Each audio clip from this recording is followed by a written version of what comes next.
जुलाई 2017 अंतरिक्ष में मौजूद एक चाइनीज सैटेलाइट। इस सैटेलाइट द्वारा एक ऐसा परीक्षण किया गया जो मानव इतिहास में पहली बार हुआ।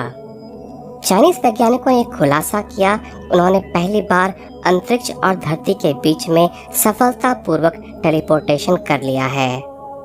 ये टेलीपोर्टेशन धरती और अंतरिक्ष में मौजूद चाइनीज सैटेलाइट के बीच हुआ, जो करीब 1400 किलोमीटर दूर थे।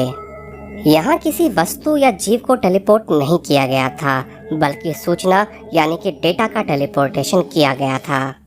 लेकिन इसके बावजूद यह एक बहुत बड़ी उपलब्धि थी, क्योंकि इस तरह का इतनी दूरी का टेलीपोर्टेशन एक्सपेरिमेंट पहली बार किया गया था।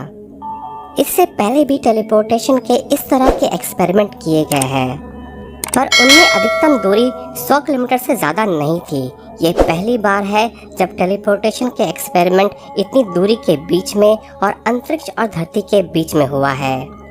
अभी हम मानव और वस्तुओं के टेलीपोर्टेशन टेक्नोलॉजी से काफ़ी दूर हैं, पर यह एक्सपेरिमेंट टेलीपोर्टेशन के और उससे जुड़ी टेक्नोलॉजी की ओर एक अहम कदम है।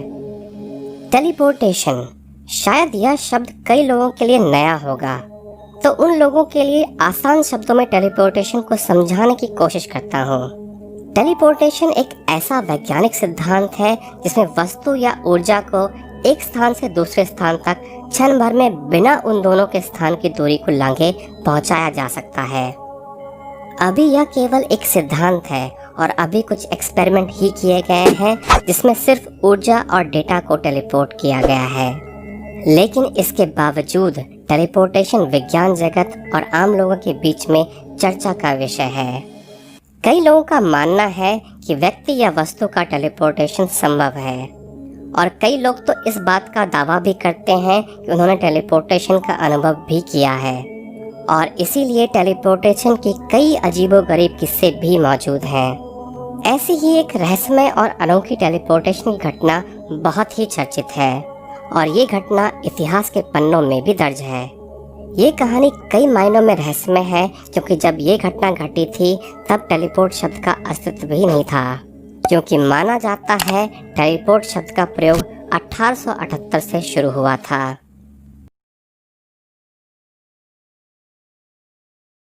आइए दोस्तों, जानते हैं इस घटना के बारे में। यह घटना है 1593 की, जो फिलीपींस और मेक्सिको के बीच घटित हुई थी। ये वो समय था जब फिलीपींस स्पेनिश साम्राज्य के अधीन था।